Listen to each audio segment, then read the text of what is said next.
The members of parliament got chairmanship positions. He said that that is in parliament, and members of parliament choose their chairpersons. But I'm not getting a lot of answers in terms of the solution out of this, because we've seen this before and it doesn't end well. Senator Maanzo, yes. What would be the solution out of this stalemate? First and foremost, to reduce the cost of living, one, you have to reduce the cost of power, because power is used in manufacturing, and when you make manufacturing very expensive, then the products become high. Secondly, you have to reduce the cost of fuel, because the cost of fuel affects everything. What is wrong with the cost of fuel now? It was be assisted by subsidy, and when we are not using the subsidy, there are very many taxes on fuel. And if you check the cost of fuel in Kenya is obviously higher than Uganda and Tanzania. So if you reduce those two, then you are likely to affect a lot of people, and you are likely to reduce the cost of living. But coming to... No, but in your opinion, you think those are the key problems we have, or it's a political issue? The bigger problem in this country is corruption. You've heard Rigathi talking of 2 billion shillings. That is what is lost to corruption. Businesses. Daily. That is lost to corruption daily. And almost all our budget goes into corruption. There are no proper mechanisms which have been put in by the government to deal with corruption. We have the devolved units. A lot of corruption is going on there. And you have not devolved the ESCC. You have not strengthened ESCC sufficiently. Senator, you're losing me, yes. Because I'm asking you a specific question. Yeah. The demonstrations yesterday were not about corruption. Yes. The three issues, whether it's cost of living, IBC server, IBC reconstitution.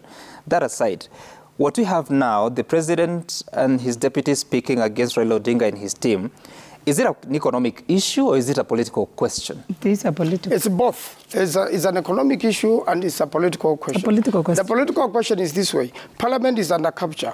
Whatever called rule of law, whatever laws are being made, like the law which was made in relation to appointment of IBC, clearly favors the president, and he doesn't want to cede away.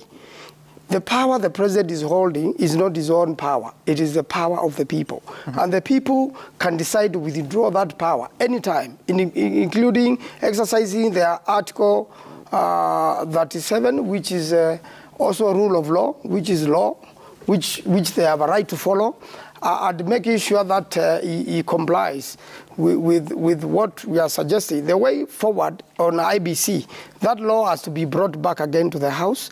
We have to follow the model of President Moi of 1997, which was a lot of wisdom, and have an IPPG similar package. And that law can be amended in an afternoon, now that is in capture of the Parliament.